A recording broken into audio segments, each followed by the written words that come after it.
नमस्कार, स्वागत है आपका। मेरा नाम है विपिन बेबाक। मेरे साथ मेरे सहयोगी शादाब रिजवी। धन्यवाद। दिल्ली के सियासी दलों के बीच विधानसभा चुनाव को लेकर जारी जंग के बीच आम आदमी पार्टी के सांसद संजय सिंह ने एक बड़ा बयान दिया है। संजय सिंह ने सोमवार को कहा है कि बीजेपी पूर्व सांसद और कालकाजी सीट से प्रत्याशी रमेश विदुड़ी को अपना सीएम का चेहरा बनाने जा रही है। उन्होंने कहा है कि बीजेपी के प्रत्याशी रमेश विदुड़ी ने दिल्ली की मुख्यमंत्री आतिशी को भद्दी और अपमानजनक गालियां देने का काम किया है। इसका कोई दूसरा उदाहरण और कहीं नहीं मिल सकता। रमेश विदुड़ी ने कहा है कि आतिशी ने अपना बाप बदल दिया। उन्होंने पीएम मोदी से पूछा है कि क्या आप पार्टी के नेताओं को यही सिखाते हो? क्या आप यही गुंडागर्दी की भाषा बोलते हो? संजय सिंह के मुताबिक आतिशी के पिता की उम्र 80 वर्ष है, वह वृद्ध है। ऐसी अवस्था में आप उनको गालियां देते हो। बीजेपी नेता को शर्म नहीं आती? भाजपा सबसे बड़ी गुंड और गालीबाजों की पार्टी है। उसकी सबसे बड़ी उपलब्धि ये है कि उसने संसद में गाली दी है। आप सांसद संजय सिंह ने कहा है कि रमेश विदुड़ी ने प्रियंका गांधी के बारे में ओछी टिप्पणी की। हमने इसका विरोध किया, लेकिन कांग्रेस के किसी नेता ने इसका विरोध नहीं किया। उनकी ही पार्टी के दो नेता अजय माकन और संदीप दीक्षित एक शब्द नहीं कह रहे। जो रमेश विदुड़ी कह रहे हैं वो गलत है। क्या इससे यह साबित नहीं होता कि उनके बीजेपी से अच्छे रिश्ते हैं? उन्होंने भ्रष्टाचार के सवाल पर कहा कि कुंभ के मेले में भ्रष्टाचार की सीएजी रिपोर्ट आई है। ये लोग किस सीएजी रिपोर्ट की बात करते हैं? बीजेपी जब भ्रष्टाचार के खिलाफ बोलती है तो लगता है कि उसामा बिन लादेन अहिंसा पर बोल रहा है। मेरा मानना है कि सीएजी की रिपोर्ट में सबसे ज्यादा घोटाला बीजेपी शासित राज्यों में होता है। बीजेपी नेता इसलिए परेशान है कि दिल्ली आम आदमी पार्टी की है और ये पीएम मोदी भी मानते हैं। उन्होंने ये भी कहा कि संदीप दीक्षित और अजय माकन बीजेपी से मिले हैं। ये कांग्रेस के नेता बीजेपी की स्क्रिप्ट पढ़ते हैं। जी। शादाब रिजवी, दोनों नेताओं पे अजय माकन और संदीप दीक्षित पर सीधा निशाना है आम आदमी पार्टी का।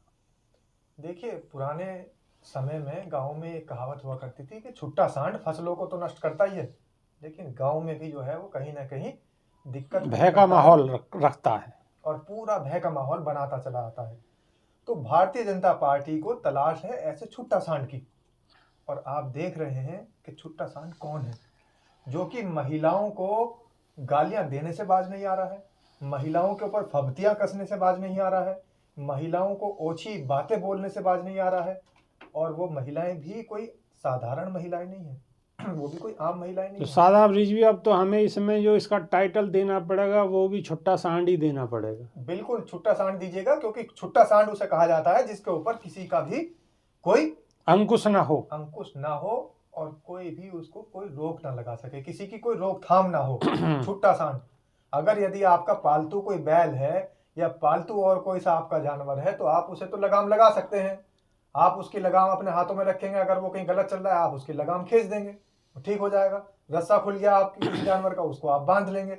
लेकिन छुट्टा सांड पे ना तो लगाम लगाई जा सकती है और ना उसको बांधा जा सकता है, ना उसकी कोई रोकथाम है, क्योंकि उसका कोई मालिक है ही नहीं, कोई उसको कहने सुनने वाला है ही नहीं।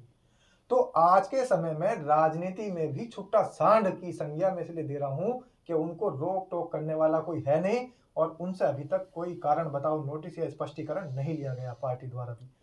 पिछले समय उन्होंने जो संसद के माननीय एक सदस्य थे, जो कि चुनाव के दौरान निर्वाचित होकर के आए थे, उनके खिलाफ अनर्गल बातें की, उनको उल्टा सीधा कहा, उनके ऊपर एक जाति समुदाय विशेष का टारगेट करके उनको भी उल्टी सीधी बातें कही।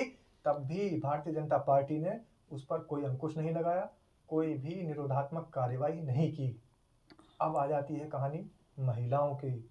महिलाओं में भी वो महिला जिसे देश, जिसके अंदर इंदिरा गांधी की छवि देखता है और विपक्ष में नवनिर्वाचित सांसद हैं, उनको भी उल्टा सीधा बोल रहे हैं और उनके अंगों को लेकर के उल्टा सीधा बोल रहे हैं। ये कितना बड़ा शर्मनाक वाकया है कि उनके अंगों को लेकर उपहास बना रहे हैं और उनके अंगों को लेकर अश्लील बातें कर रहे हैं। क्या देश नहीं देख रहा है ये किस तरीके के छुट्टा सांड बना दिए गए हैं? अब ये तीसरा वाक्य, एक तरफ जहां पर उनका विरोध हो रहा है, अब ये तीसरा वाक्य फिर उन्होंने कर दिया और अब भी उन्होंने एक महिला, और वो भी कोई आम महिला नहीं है, एक प्रदेश की मुख्यमंत्री है और इस पूरे देश की राजधानी की मुख्यमंत्री है, उस मुख्यमंत्री के 80 साल के वृद्ध बाप को गालियां देना और उस मुख्यमंत्री को अनाप शनाप बोलना, बेइज्जती करना, ये कहाँ की आपको परिभाषा दिखा रहा है? ये कौन सी परिभाषा की तरफ आप ले जा रहे हैं? ये सारी जो कहानी इनकी चल रही है वो सिर्फ और सिर्फ बदतमीजी और इनकी बदसलूकी, इनकी अश्लीलता के इर्द गिर्द ही घूम रही है। इसका मतलब यही है।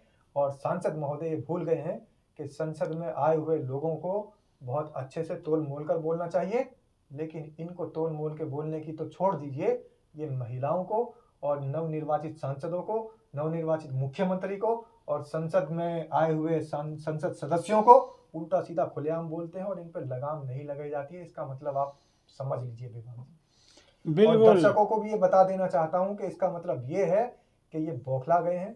दिल्ली के अंदर इनका कोई सीएम का फेस नहीं है और भारतीय जनता पार्टी के अंदर, दिल्ली के अंदर कोई संगठन में ऐसा व्यक्ति नहीं है जिसको सीएम का चेहरा बनाया जाए। इसी तरीके के अनर्गल बयानबाजी देने के बाद ये नया चेहरा बना रहे हैं, जो बिल्कुल कि इनका पुराना काम है। बिल्कुल बिल्कुल। एक बात और भी निश्चित है कि इस तरीके की बयानबाजी करके दिल्ली के लोगों का दिल नहीं जीता जा सकता।